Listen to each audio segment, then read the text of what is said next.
మన హైదరాబాద్ కి దగ్గరలో 700 సంవత్సరాల క్రితం స్వయంభూగా వెలిసిన వీరభద్ర స్వామి వారి ఆలయం ఉంది. ఈ ఆలయానికి దగ్గరలో వీరభద్ర స్వామి వారి పాదాలు ఇంకా ఏ ఆలయంలో కనిపించని 9 శ్రీచక్రాలు ఈ ఆలయంలో కనిపిస్తాయి. ఈ ఆలయం హైదరాబాద్ నుంచి జస్ట్ 38 కిలోమీటర్స్ దూరంలో ఉన్న బొంతపల్లి అనే విలేజ్ లో ఉంటుంది. ఈ ఆలయం స్టార్టింగ్ లోనే ఒక పెద్ద గోపురం ఇంకా లోపలికి వెళితే ఒక పెద్ద నంది విగ్రహం కనిపిస్తుంది. ఇక గర్భగుడి లోపలికి వెళితే మనకి స్వయంభూగా వెలిసిన వీరభద్ర స్వామి వారు దర్శనమిస్తారు.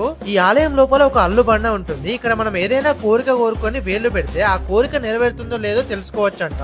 ఇంకా ఇక్కడే వినాయక స్వామి వారి ఆలయం ఇంకా వెనకాల ఒక భద్రకాళి అమ్మవారి ఆలయం ఉంటుంది. ఇక్కడ అమ్మవారి ముందే 9 శ్రీచక్రాలు కనిపిస్తాయి. ఈ ఆలయానికి కొంచెం దూరంలోనే వీరభద్ర స్వామి వారి పాదం ఇంకా పక్కనే అయ్యప్ప స్వామి వారి ఆలయం సాయిబాబా వారి ఆలయం కనిపిస్తాయి. ఇంకా ఇదే ఊరిలో ఒక పెద్ద చెట్టు దగ్గర ఆంజనేయ స్వామి వారి ఆలయం ఉంటుంది. ఇంకా ఇక్కడ ప్రతి సంవత్సరం చాలా ఘనంగా బ్రహ్మోత్సవాలు రథోత్సవాలు ఇంకా జాతర కూడా జరుగుతుంది. నిజంగా ఈ బొంతపల్లి వీరభద్ర స్వామి వారి ఆలయం చాలా అద్భుతంగా ఉంది. సో మీరు ఈ ఆలయానికి వచ్చారా? వస్తే మీకు ఎలా అనిపించిందో కామెంట్ చేయండి.